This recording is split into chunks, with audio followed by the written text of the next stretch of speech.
Hey, what's going on, my fellow A-pluses? It's your boy Adam Perez. We're back once again with a brand new video today as we're set to go ahead and tackle Creature Commandos episode number 3 as we continue along with this appetizer course for the DCU from James Gunn himself. Look, I have a feeling that I feel like each episode that I watch, I feel like, no, this is my new favorite character. I love the first two episodes in the sense that the bride really certainly stood out to me. But if we're gonna get sort of flashback opportunities for each individual character and kind of emotionally get attached to them, I feel like I'm gonna come in here in next week's episode, whoever the focus might be, and be like, this is my brand new favorite character. Because GI Robot certainly won me over in here. No thanks to Sean Gunn's incredible voice work and just really beautiful storytelling, I thought, from James Gunn in this episode as a whole. And not only was I impressed with just the writing, but I was actually really impressed with some of the editing choices that we wind up having in here. The idea of really great transition, sort of from present day to flashback sequences. Anytime we see GI Robot kind of having going back down sort of memory lane, right? Whether that be the first opening sequence all the way to the end when he winds up sort of fighting off our modern day Nazis, and the really great transition, especially from one particular scene as he's gunning them down in slow motion. It's from present day right outside the castle. I think they get a close up shot of one of the characters whose face gets exploded, and then it transitions into his past at the Socialist Party, gunning down Nazis also. So the back and forth from when GI Robot is praised to moments when he's being condemned for the killing of people, being put into prison, sort of thing. It really sort of just the editing choices alone, I think, helped give us a little bit more of an emotional reaction to just really the life that was certainly GI Robot, right? Like to me, it was really fascinating to kind of see just everything that he had been through, and now where he certainly finds himself. And so I think a lot of that not only was just the great writing, but I thought really great editing choices in here. And for me too, like while this show was certainly violent, there is something like grossly satisfying about it at the same time, you know? Maybe it's because of the fact that they're killing Nazis, so it's like, it's a little bit warming, like, yes, the world is a better place with one less Nazi in it, right? But just from a visual perspective, I don't know what it is, but the gross violence is yet satisfying and pleasing to the eye when I watch it in here. And I also thought this was a really great reminder in an episode for Rick Flag, I thought at the very end, right? Like when there's a line that he gives in here when he's trying to save the bride, and he says, I thought we recruited a bunch of monsters and not damsels in distress, right? And that really stung the bride. But I love how that line sort of comes back to haunt Rick Flag a little bit at the end when he sees I don't want to say the death of Cersei, but the demolishing of Cersei as she's defeated at the hands of Weasel along with Dr. Phosphorus. And you just see the violence that ensues with these two characters in regards to really not holding anything back. I mean, you can see the fear of terror sort of on the look of Rick Flag, and it's backed up by the bride saying, like, you wanted monsters, right? Like this is what you get when you ask for monsters. And I just thought it was a really great realization. Like they're not just soldiers, right? They're not there just taking orders. Like these people truly are crazy and sickos, and they definitely let it showcase when it comes to just the violence that ensued on Cersei here this week. But let's talk a little bit about this particular episode, man, because one, DI Robot continues to grow on me. I think getting the opportunity to see how happy he was with his easy company pals, um, and being able to have somebody to kill Nazis with, I think kind of brings a full circle moment around for him and somebody like Nina. His self awareness that he has to, um, wanting to find Nina immediately when they wind up getting to the castle. Like it's almost like nothing else matters outside of Nazis. It's almost like nothing else really mattered to him. And so there is a really cool little bond that I think these two wind up sort of having together in here. But for me, there's his fixation alone, I think, of Nazis certainly makes me laugh. His moment of That's what a Nazi would say, and then him, like, really, like, squinting, to kind of almost look into your soul to see if you're telling the truth. I love that he's constantly scanning the room to see who may or may certainly not be a Nazi. Even when he gets to the socialist party at the or meeting at the end, and he starts seeing the tattoos and the symbols, even his mind starts working overtime. He's like, uh-oh, like, like, what did I just walk myself into? And you know immediately it's going to be an absolute bloodbath. But clearly, GI Robot is at his happiest when he's killing Nazis in here. But this episode was actually really heartfelt to me. Despite the fact that he is a robot, his self awareness, I think, really does lift him up emotionally. You know, I thought one of the great scenes we had in here is when William Magnus asks him, you know, look, if I clearly you're fixated on Nazis, but if you didn't have to kill Nazis, like what's the one thing that you would want?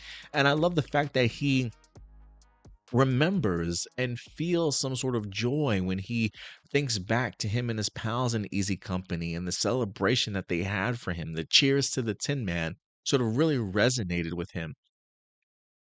And I think the fact that he's not just a mindless robot just doing things, and he really does have feelings to a certain extent, I think really helps push the story forward. I mean, he even refers to them as his boys, right? The boys, the Easy Company. And I think again, I think that really goes back to showcasing just his love, or not love, but his connection that he winds up building with Nina. And you know, it's also a little bit sad to kind of see how GI Robot has been treated over the years. I mean, um, the fact that he's kind of forgotten, discarded, and kind of thrown away over the years, right? Like when the Nazis are no longer there, what use is he, right? Like clearly they tried to put him on some sort of like a press tour, and that clearly didn't work out as much as they certainly would have liked to. But you know, once the war is over, it doesn't seem like they had any sort of motive to make GI Robot better or improve him to be utilized anymore. Moving from home to home, not really having a place to certainly call his own, to eventually just being put in prison. And I thought it was just a really impactful choice to have him just literally sitting in the prison, and you can clearly see like the cobwebs kind of growing and building on him certainly over time, right? And to me, I think it just shows how much the times have changed in this world. You know, in my notes I said any other time killing a bunch of of Nazis, like he did at the rally, would have gotten him praised and celebrated for, but now he's being charged for murder, right? So I think it's a really interesting way to show how the times have changed. It's almost sort of that mentality of there's good people on both sides that's kind of taken over in regards to a modern day society, and literally charging him with cold-blooded murder, almost in the sense that they forgot what GI Robot's purpose is, right? I mean, the world is a much better place without Nazis in it. But look, I guess at the end of the day, he's not the judge or executioner, right? I guess it comes down to the law. But it is fascinating how in one time period he's celebrated, and the other one he gets punished for it and kind of put into prison. And so I just thought that the story for GI Robot in here was rather telling. Somebody who just wanted to go back, feel that level of appreciation and kill Nazis, with his buddies. And I thought it was really touching, honestly. We also wind up getting the debut of William Magnus in here, also played by Alan Tudyk, another voice that he's certainly tackling in here. And it really worked for me. William Magnus will eventually in the comic books go on to create the team Metal Men. And he kind of hints at the idea in here that he wants to study GI Robot and is kind of appreciates sort of his AI technology being built in the 40s and his AI sort of awareness, if you will. And I would assume he would definitely use that in regards to building personality traits and awareness for his upcoming Metal Men. Now, whether or not we get a Metal Men in some sort of live action movie, an animated movie somewhere down the line, an animated series, who certainly knows? But they definitely got Alan Tudyk to certainly play him. So if we ever get a William Magnus in live action, I certainly expect it to definitely be Alan Tudyk. A couple of quick honorable mentions in here. We did have another voice actor come by, or an actor play a voice. Michael Rooker played the gentleman Sam that winds up picking him up and making him sort of part of the family at the end of this episode. So Michael Rooker comes back. You know, him and James Gunn are like this. So anytime James Gunn certainly needs a favor, Michael is definitely going to be there for him. I am also fascinated in the choice of having Sergeant Rock in this episode. You know, one of our episodes of A Plus Hero Report with me and Stuart were talking about when the Sergeant Rock live action movie was being announced, that it not only has a writer, but they're in negotiations to talk to Daniel Craig. One of the things that we talked about was, look, if we get ourselves a Sergeant Rock movie, what kind of cameos will we certainly like to say? Two of the cameos that came up was the Justice Society of America, and the other one being GI Robot. Considering the fact that he was during the time of World War II, there was a part of me that was hoping maybe GI Robot would be in the movie itself in some particular role. But getting the opportunity to see GI Robot literally in the company of Easy Company, being led by somebody like Sergeant Rock, to me it almost confirms that if we do get a Sergeant Rock live action, that GI Robot might be in it in some capacity, and I definitely would, especially considering how helpful he was in here. So I thought it was an interesting choice to see the Sergeant Rock connection, because I do think that this in turn might lead to a GI Robot live action appearance in the Sergeant Rock movie going forward. So it definitely might have reconfirmed some of our speculation that we might have had. And then last but not least, I am kind of curious as to what Cersei means by "you've doomed the world," in the sense of stopping her from killing the princess, right? There are rumors certainly going around that the princess certainly may not be who she is. Yeah, I believe that the idea that Clayface may be in here.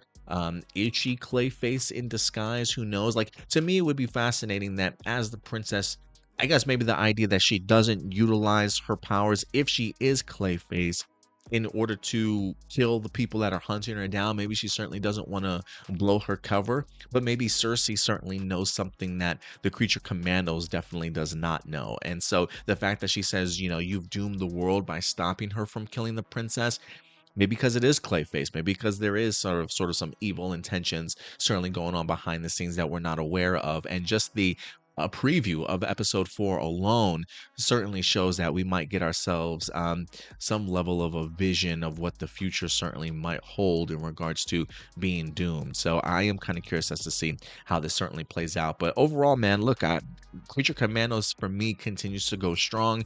I did have some issues with the first episode itself, but second episode really picked up. The third episode just really built upon that, got me another character I'm certainly attached to. I hope this isn't the end of GI Robot in the show. Maybe they do go ahead and bring him back, but I am at least glad that William Magnus was true to his word in the sense of, maybe I'll give you some upgrades and improve upon you.